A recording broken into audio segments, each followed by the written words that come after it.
Hei og velkommen til Mediapuls, program som tar pulsen på digitale og sosiale medier, og mitt navn Hans Petter Nygaard Hansen. Og jeg heter Marius Karlsen, og velkommen til Sommerspesial, og det er fortsatt sommeren 2018.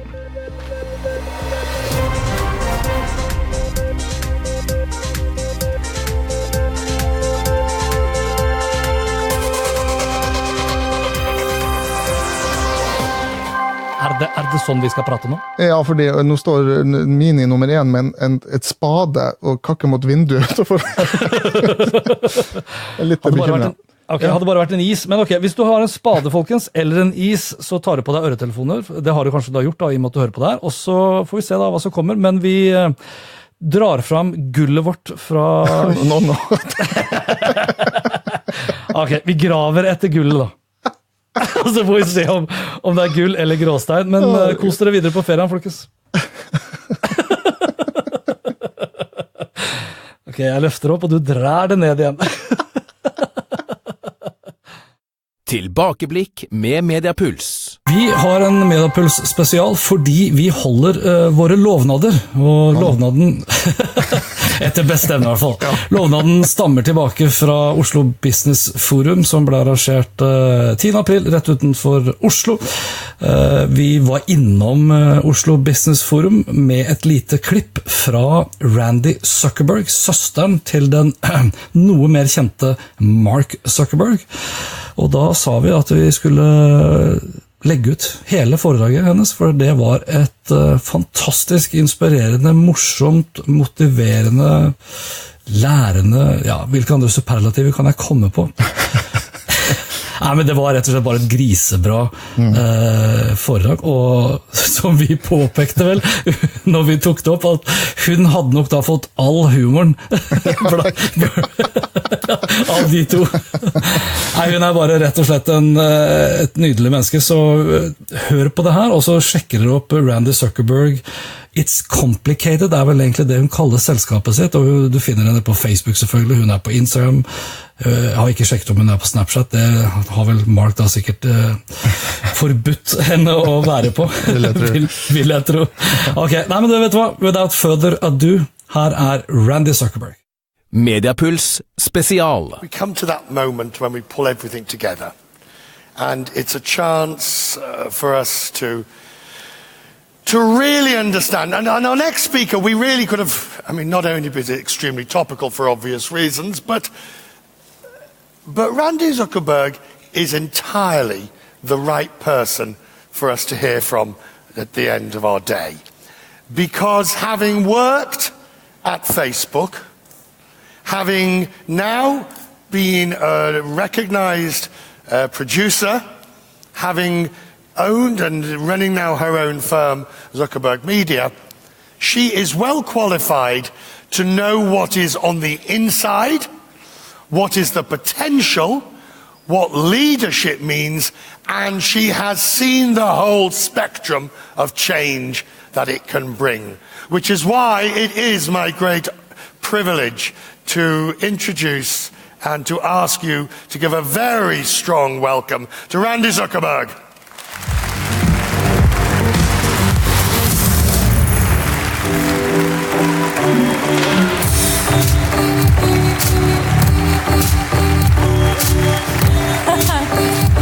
Thank you. The kicker is there. Okay, I do. Oh, look at that. All right. Hi, I'm the only thing standing between you guys and the bar. So here we go. Yeah, thank you. That one got some applause. Yeah. It's such a thrill to be here closing out the day with you guys. It's been an incredible day of knowledge and so many great speakers. And I thought I'd finish us out today by taking you a little bit through my entrepreneurial journey and a lot of what I've learned about leadership, especially in this complicated time of technology. Now, a little bit about where my journey began. I graduated from Harvard University, which is an incredibly obnoxious way to start a talk. But I have another sibling who you may have heard of. He's kind of in the news today. He did not graduate from Harvard. Only I did, so there you go. That's why. Thank you. Thank you. That is pretty much the only accomplishment that I've done that on my own, so there you go. Presentation over. A few things that people don't know about me. So my dream, actually, in life was to be a professional singer and actress. And I trained for it my whole life. I sang with an opera company. I traveled the world. My first week at Harvard, I got rejected from the music major. Flat out rejection. And at age 18, that was my first entrepreneurial pivot because I had to come up with a whole other plan for my life. Luckily, I call that my luckiest failure. Because of that, I got really interested in business and marketing. And after I graduated, I went to work at an ad agency in New York City, where I had my next luckiest failure. I arrived at the ad agency with dreams of getting staffed on some glamorous campaign with celebrities and movie stars. And they said, Randi, welcome. We just started a brand new team called Digital and Interactive Marketing. You're staffed on it. Congrats. I was pissed off. I wanted to be with the celebrities on the television sets. I didn't want to be in some dead-end job called digital marketing. That was clearly going nowhere. Well, 2 years later, all the other people who had started around the same time of me were still getting cappuccinos on television sets. And here I was in the fastest growing team inside the company. And it was around then that I started getting phone calls from my brother saying, hey, Randi, I started this thing called the Facebook. I could really use someone who knows digital marketing. Let me translate that for you. I need someone who will work for free. That's what he meant by that. And and so off to California I went. 'Cause I'm leaving on a jet plane. All right. Thank you. All right, that's okay. It gets better than that, I promise. All right. I don't know how many of you guys have been to California before, but I had never been to California before in my life before I got on that plane to go check out Facebook. And I had visions in my mind of glamour and sunglasses and beaches and celebrities, and then that's what I found. The opposite of what I had in my mind. It was like this dirty house with these guys programming around the clock. I think they ate only Twinkies and Red Bull for 4 straight days. And at first I thought, okay, wow, gosh, Randi, you've made some bad decisions. But there was this incredible passion that I had never seen before in my life. And even in the middle of the night, you could tell these guys coding and sitting around their computers, they really believed they were changing the world. And it was incredible. I had never even been around entrepreneurs before, and that was the moment that I really thought, wow, I need to be a part of this. When I joined, it was 12 of us. When I left the company, we were tens of thousands of employees, a public company. In fact, I recently just met a few hours ago the country manager here in Norway for Facebook, which is awesome. And it was really incredible to be part of that ride. We were in a little office above a Chinese restaurant, and we were all doing every job. And so California, yeah. Solo dance party on stage. Woo! All right. Now, one thing, thanks, you guys are a nice audience. I like it. You're like, that's like a pity applause for my awkwardness. I love it. Thank you. Woo!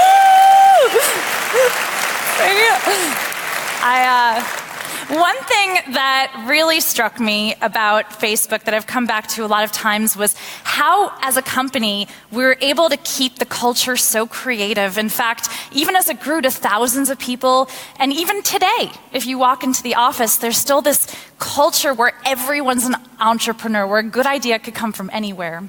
And a lot of this stemmed from these things that we did called hackathons. Now, it's not going to sound that fun to you if you've never heard of one before, but so you're going to have to just give me a little creative leeway here. Basically, when you work at a startup, you work all the time. And then they were like, we have this great idea. Let's do these things where we get together all night long and work more. And we're like, yeah, we love to work, obviously. So we would pull all-nighters at the office, and the rule of these hackathons was that you couldn't just sit and answer email or work on slides. You had to, this was 12 hours to work on that passion project, you know, the one you've always had in the back of your mind that you say, one day I'm going to write a book, or one day I'm going to have that idea. Well, this hackathon, that's your opportunity to do that. And if you were still standing at about 7 o'clock in the morning, you got to stand on a stage like this, present your idea to the whole company, and then go have a pancake breakfast with everyone. And what was great about that was that people from all over the company had ideas that they would create and pitch. So I think so often in business, we get siloed into our team, our expertise. We think, oh, I work in accounting, so I have these skills, or I work in marketing, we have these skills. But at these hackathons, everyone was equal. A good idea, a stupid idea could come from anywhere. And there was this just sense that it was okay to fail. It was okay to throw your wildest, craziest ideas out there, because it was a safe space, and at the end of 12 hours, everyone just went back to their work. I had a few hackathon projects over the years that I'm pretty proud of. The first, I created a band inside of Facebook. I know, see, not all hackathon ideas were smart. I know, I went from thinking I was going to be a professional singer to like singing at the Facebook holiday party. Our band's motto was, we play for free and you get what you pay for. So we're pretty terrible. Yeah, we're a pretty terrible band. We had a lot of heart. And we specialized in 80s rock music, was really our sweet spot, like the entire Bon Jovi and Journey catalog. But that's okay, you guys aren't that impressed by that, nor should you be. Maybe you'll be a little more excited about my next hackathon project. A few years later, I was getting really interested in these smartphones that we're all holding and our ability for every single one of us to be a media company. And I thought, could there ever be a day when each of us could have our own television channel 24 hours a day inside of Facebook? So I pitched it to almost every media company in the world, you guys. I got 100 no's. Every media company in the world told me, Randi, there will never be a day when people are making video inside of Facebook. And so at one of these hackathons, I decided, okay, they just don't see my vision. So I'm going to show it to them. And I went into a broom closet, I turned it into a studio, and I created Facebook Live with Randi Zuckerberg. Thank you. Before you clap too much, I should tell you that 2 people watched that broadcast, my mom and dad. That's it. And even my mom told me it was boring. And I was so discouraged because I was for sure thinking that Facebook Live was going to be this huge success. I got so discouraged that only my parents tuned in that I went home in the middle of the night. I didn't even stay awake until the next morning to present my idea to the company. And I thought, well, Facebook Live is dead. Except it obviously isn't. So here's what happened. A few weeks later, I got a call from pop star Katy Perry's manager saying, Randi, Katy Perry would like to launch her world tour on your Facebook show. And I thought, okay, here's where I apologize. And I say, sorry, Katy Perry, it's not a real show, like just a project. And then I thought, Randi, what would your male colleagues do? Would they apologize? No, they would want to meet Katy Perry. They would make it happen. And so instead, what came out of my mouth was, yes, Facebook Live is a very reputable television show. And that is exactly where Katy Perry should launch her world tour. And then I panicked. But luckily, there were a lot of engineers who wanted to meet Katy Perry, so they made it happen. They built it. And this is the first ever Facebook Live with Katy Perry at Facebook Studio in 2011. And from there, it was a huge success. The tour sold out in minutes. There were millions of people who tuned in. It was incredible. And from there, it was just a parade of celebrities, politicians, sports stars, world leaders, just Everyone wanted to be on Facebook Live and have the opportunity to speak directly to their fans instead of going through other routes where they didn't get that communication one-on-one. In fact, sometimes I would throw a bone to a small startup in Silicon Valley, give them a little publicity. Like, I had these guys on my show. I was like, so, welcome to Facebook Live with Randi Zuckerberg. What's the name of your little company? Twitter. I was like, cool, good luck with that. Well, good job, guys. So that's pretty great. Congratulations to them.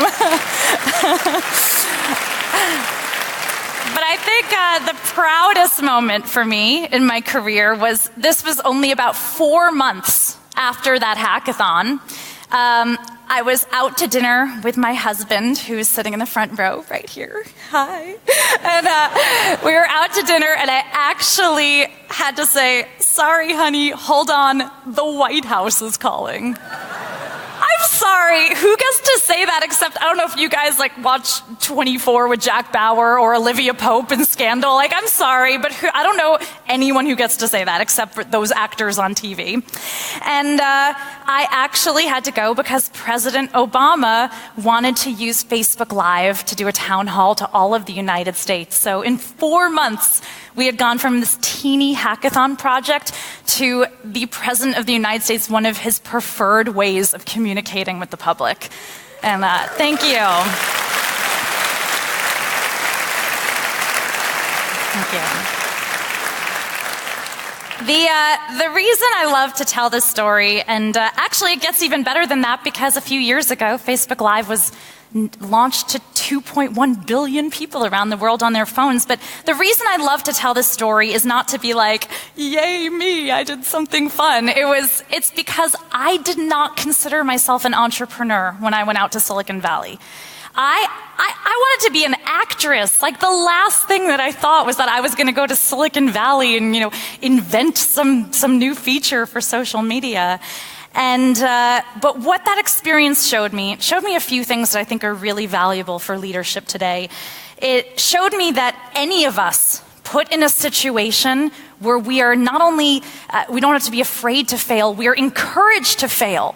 Put in situations where you are encouraged to take your wildest ideas and put them out there. Every single one of us is sitting on that 2 billion person idea. I know it. It also showed me that there's no such thing as an overnight success. Facebook Live only launched on people's phones about 2 years ago. The pictures I showed you are from 2010. We worked on that project for 8 years. Anything in life that you think is an overnight success was years of hard work to that making. And the other thing it really showed me is how much creativity is a muscle that needs to be exercised. Because we spend a lot of time, we think about going to the gym, thinking about the food we put in our body. But what I realized after all those years is that those hackathons, it was like going to the gym for your mind, for creativity. You never know when you're going to need to tap into that entrepreneurial muscle. And so I'm thankful every day to Facebook that they did those hackathons regularly, giving all of us the opportunity to kind of exercise that entrepreneurial spirit. All right, so here I had just created this awesome thing. I was meeting all these celebrities. Life was so great. So what did I do? I quit. I know, right? You didn't realize you're closing out the day with a crazy person on stage. Okay, so why the hell would I do that, right? Why would you do that? It's complicated, is the answer. I had this growing, complicated relationship with technology and with Silicon Valley. On one hand, I loved being in Silicon Valley. I loved being at Facebook on the front lines of this incredible industry. On the other hand, I was the only woman in the room for 10 years. And that's complicated. I didn't like that. And even to this day, when people ask me, Randi, what is your best advice for being a woman in tech? I still have to say, have a man's name like Randi. like my best. I can't tell you how many meetings I got because I would email someone and they thought they were meeting with a dude. And then I would show up and they'd be like, "Where's Randi?" And I'm like, "Sucker."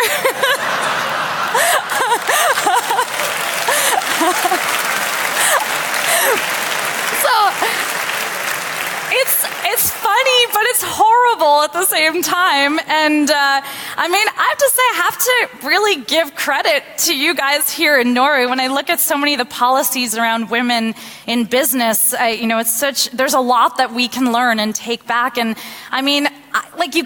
look at this conference. I have never been to a business conference in my life, and I've been speaking at conferences for years where there were so many women on stage, and to close out the day is 2 women. How awesome is that?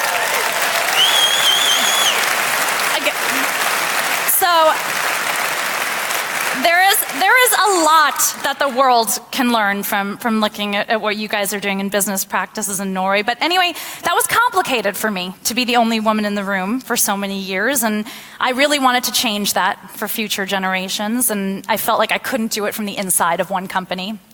I felt very complicated about the growing digital divide in the world. If you're lucky enough to live in a city, or you have the resources to study STEM education, and you have parents who encourage you to go near a computer and learn these skills, you are so set up. You can be part of the biggest wealth generation phase that our world has ever seen. And then if you are unlucky enough to grow up in the wrong zip code, or you don't have parents that encourage that, you are just totally left out of the world and where we're going. And that didn't sit well with me. It didn't sit well that a few zip codes should be generating billions of dollars and so many people left out. I mean, even look at this country. If you're lucky to live in a city or close to a city or have resources, you have so much opportunity. And then this is a really long country. You travel up, and a lot of areas don't have, even in our backyard, don't have reliable Wi-Fi. And don't have, in the United States, in our own backyards, we have millions of people with unreliable Wi-Fi. And how do we expect any of those people to participate in the economy in the future? So that, to me, was complicated.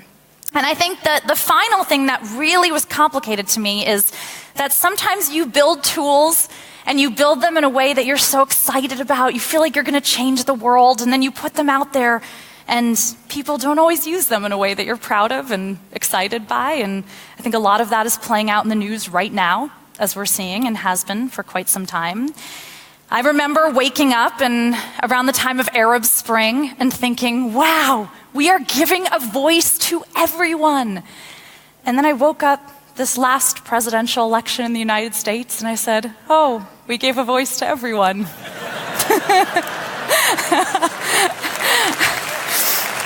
Yep. Dette Mediapuls.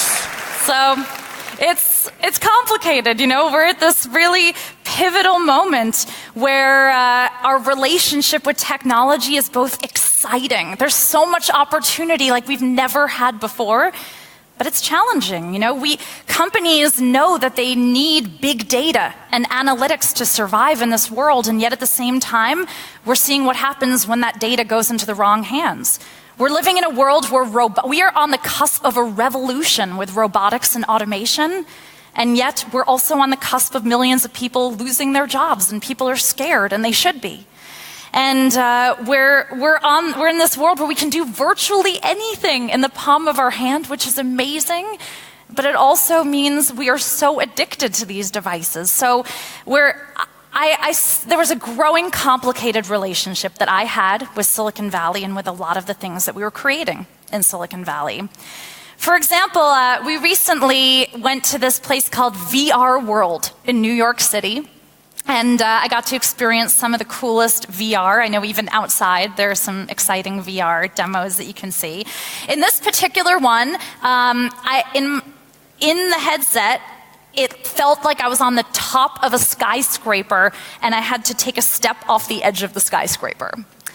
Even though I knew that I was on the ground, I was terrified. I kept telling myself, like, Randi, you are on the floor. You're not on the top of a skyscraper, but it felt really real. I was so scared. And it made me think about how both incredible and terrifying a lot of these new advances are, when I think about what VR is going to do to revolutionize education, healthcare, doctors are able to now do the most complicated surgeries because they can practice in VR settings. Real estate. It's incredible what you can do. You can walk a client through a building that isn't even built yet. It's amazing. I mean, VR is going to change every aspect of our world. And yet, as a mom, I think a lot about violent video games. I have 2 sons. And I think, wow, are we going to live in a world where we're treating young boys for trauma because they're playing war games that feel so real they think they're in them? And it's complicated. Speaking of my boys, here are my 2 sons, Asher and Simi. They're the loves of my life. And they have completely changed the way that I think about technology. My oldest son, one of his friends came over to our house, saw my laptop and went, "Grandpa!" And his mom said, "Oh, we Skype so much he thinks Grandpa lives inside the computer." So that's how kids are growing up these days. Like, all their relationships are entirely through screens. And it made me think a lot about a lot of the new gadgets that are coming out and how we can think about them through this mixed lens. For example, drone delivery. On one hand, so awesome to get anything in 20 minutes. The other hand, what could go wrong with millions of heavy boxes flying above our head every day? Who knows? Self-driving cars. There are a lot of these on the road in California, and I was on the highway. One of them was driving next to me. I almost peed in my pants, you guys. I was so nervous. I was like, that car has no driver, and it is next to us on the highway. But then I looked around, and every other car was like this. I was like, oh my God, none of those other cars have drivers either.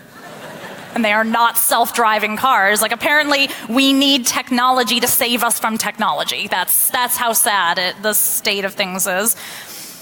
I recently saw that Lady Gaga was going to sing a concert in space, which is funny, but even funnier was comedian Jimmy Fallon, who said, "It's always nice when an artist plays their hometown." So there you go. It's complicated. Wow, and don't even get me started on Bitcoin and cryptocurrency.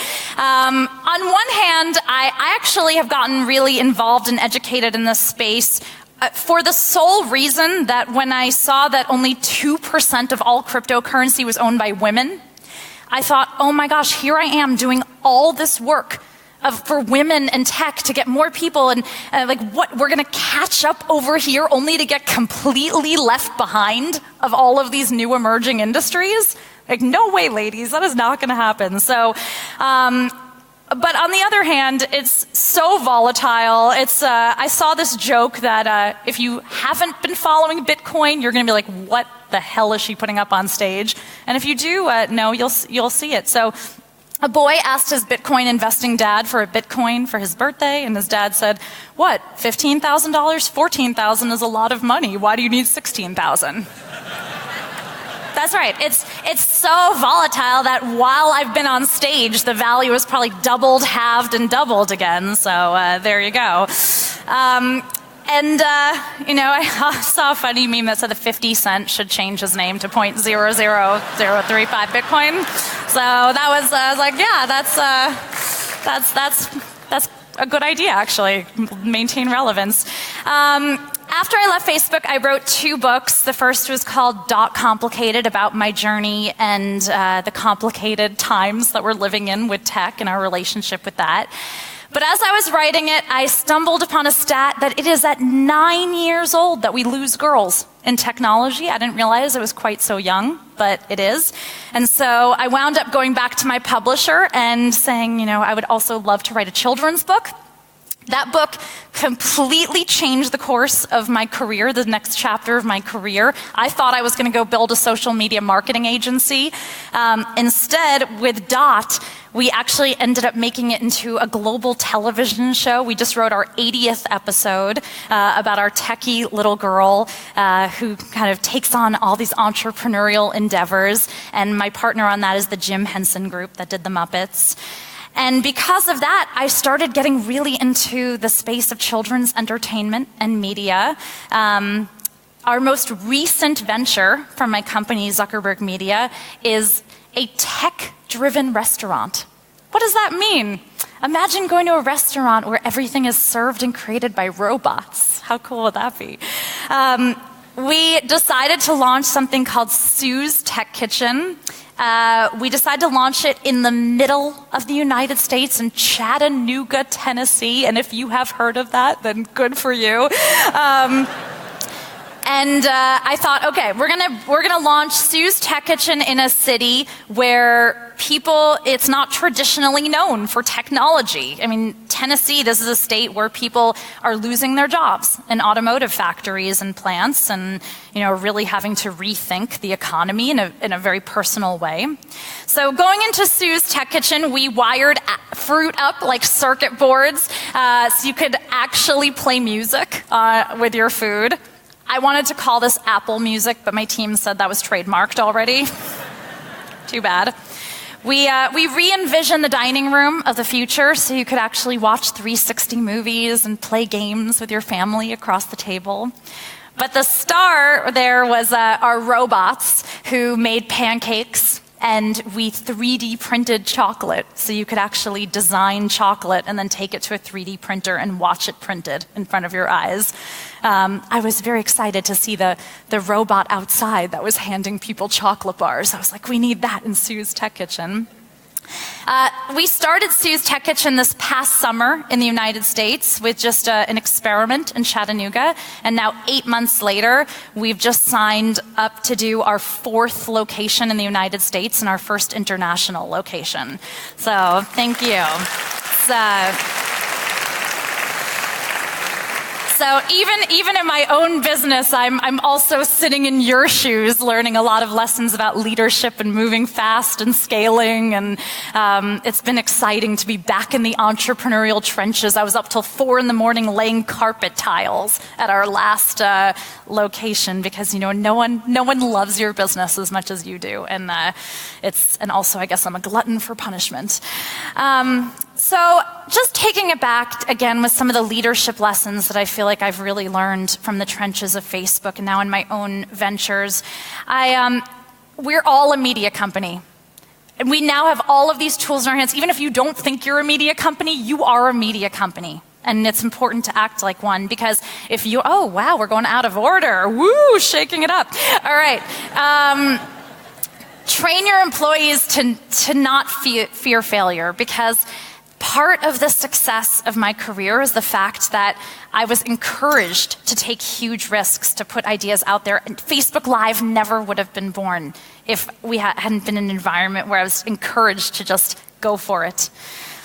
Create scarcity. I think this is the most important one that we're not talking enough about. There is just unlimited content out there. Content is not scarce. Nothing that any of us are doing is scarce. So you have to manufacture scarcity if you're going to survive in business. That's one of the reasons I love live video so much, because you are creating scarcity in a world of endless content. It's why I love things like pop-ups and flash sales. Almost everything you see in business today that's successful is creating scarcity where there is none. Overnight success doesn't exist, as you heard. And creativity is a muscle. So there you go. See, I went out of order, but now you got all of them up there. I think for me, these are some of the most important lessons of leadership. My favorite filter is Valencia, you guys. I saw a lot of beautiful phones go up. But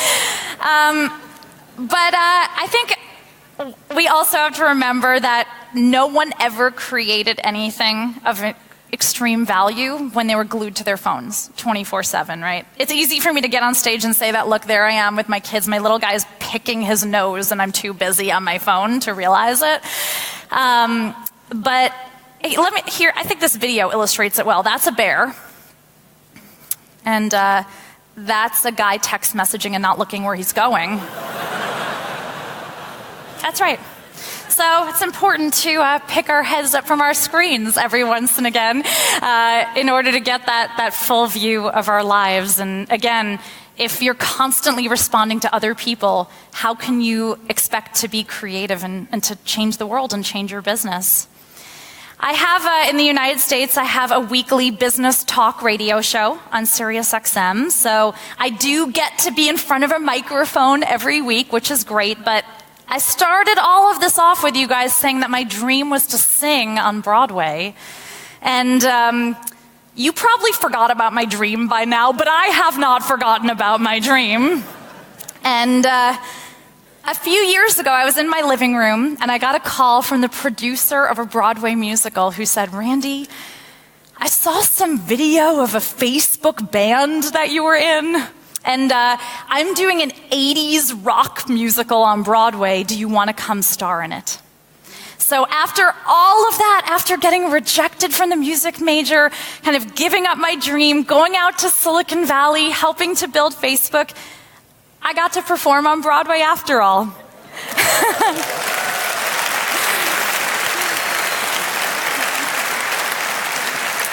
And I thought the only real way to close out our time together is with a song. I hope you guys like the Little Mermaid. Look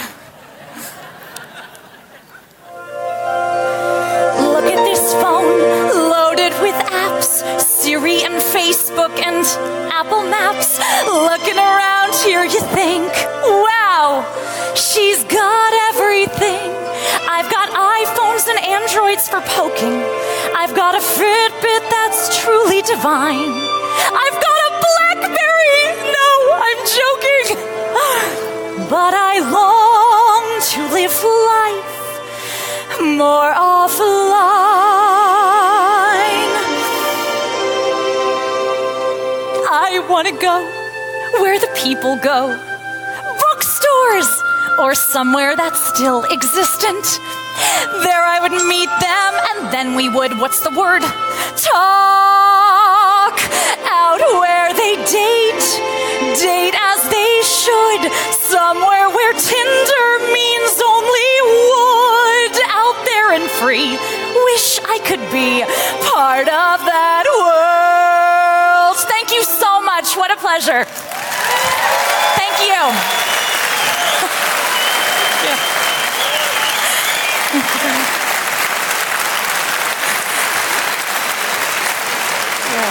You are a true professional. A total. Please. Thank you. Thank you. All right. Bring them forward. Thank you. Don't go, we haven't finished. Randi and I are now going to have a chat. You're interrupting my curtain call. There'll be another one right at the end. Randi, this is fascinating. Absolutely fascinating. Because no one has ever sang in a business keynote before? I didn't have goats. That's what's fascinating. I know that's the only thing that would have made it better. That was amazing. There were some so goats. you talk about the whole social media. Let's get it out the way right at the beginning, and then we can talk about your future. What do you My make? famous relative, Edward Zuckerberg, dentist. That one. Yes. Him. Okay, yeah, phew. I knew Who's you were right. testifying before Congress on Capitol Hill. What do you make of it? What do you make of the whole thing? It's funny because I've been, I wrote my book, Complicated, in 2012. So it's been about 6 years that I've been studying and thinking about this, where we're headed with this complicated relationship with technology. And, personally, I'm glad that the conversation is happening on such an international level, because it's certainly not going anywhere. We're at this interesting point where we are really thinking, what is the role that technology companies have to play? What is the role that governments play? Was there an inevitability to not just with Facebook, but with all of the social media, the trouble that they now find themselves in, the speed of growth?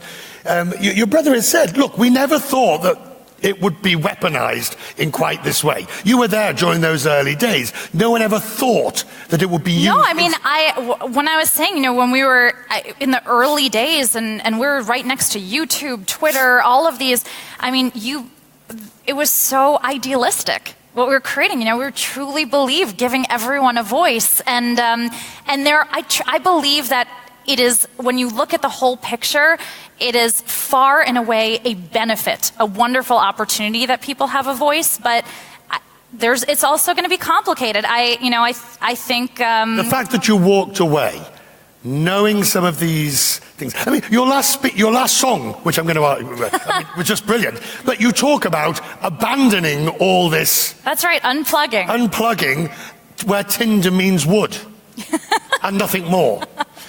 You almost relish. So let me ask you, how are you going to teach your sons that you learn by opening a book? That's a complicated one. I remember when my youngest son was born, I was like trying to point out things to him, tree, mailbox, and then I was like, don't use your brain space with the word mailbox. That won't exist. Like, just erase that from your brain. But it's complicated because on one hand, you want your children to learn about technology at a young age. They have to learn it in order to be competitive in this world we're in. On the other hand, I think tech-life balance for kids needs to skew way in the favor of life. They have a lot of years to get addicted to a small screen. Listening to you speak, though, I almost feel I'm listening to the poacher turned gamekeeper. You switch sides. You start, no, I don't think so, because you start in that world, and now you're the person in front of us with the clarion call warning us of the potential risks of this world.